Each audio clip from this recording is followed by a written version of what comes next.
Have you ever noticed how weird time feels depending on where you are in it? You're remembering something, time feels elastic. You can slow down, you can zoom in, you can rewind, linger on a single moment. When you're in the present, time can fly by when you're busy, or stretch painfully when something intense is happening. When you're imagining the future, it often feels flat, jumpy, like a slideshow of disconnected scenes rather than a smooth flow. These aren't just quirks, they're constant across people.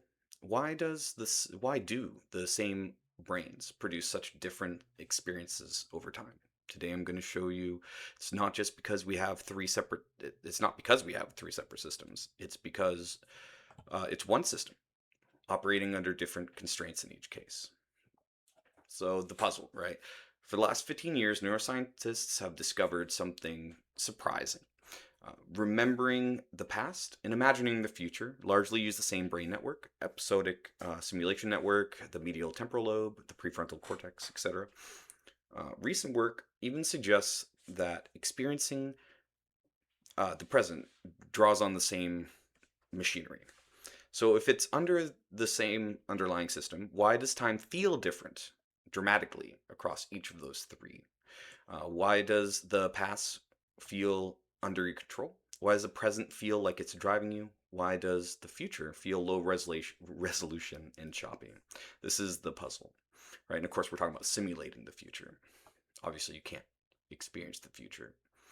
The core insight, right, is the answer isn't more brain modules.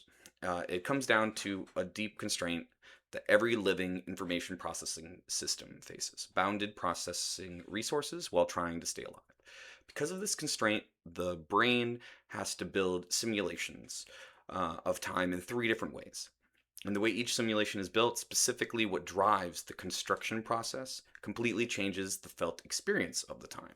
So in this first video, I'm just going to lay out the basic puzzle, the high level solution, and in the next videos, we'll go deeper into each horizon, the past, the present, the future, and show exactly why they have to feel the way that they do. So simple introduction to the mechanism. Visuals needed, no visuals. All three use the same constructive episodic simulation. The differences is in what triggers each reconstruction event. So the past reconstructs are self-generated from memory. You control the speed, right? We're remembering something that's already in our head.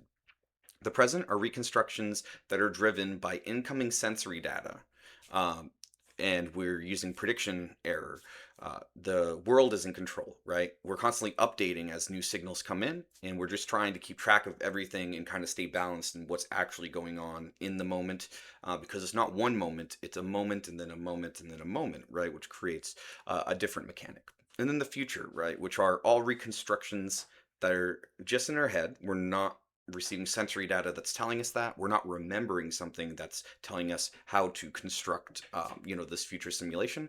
So we're using like pattern generated with no live sensory grounding, right? The point of that is that when you're thinking of the future, it ends up feeling much more like you can kind of put together events in an order, but you're not embodied in the future, right? Sometimes people have a really hard time imagining certain things in the future because they don't have enough uh, data or memory to reconstruct the things from.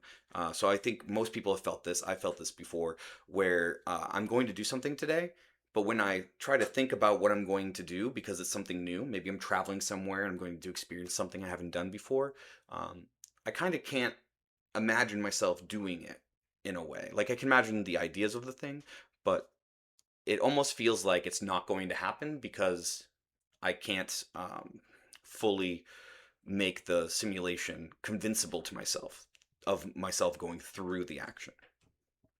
Why this matters.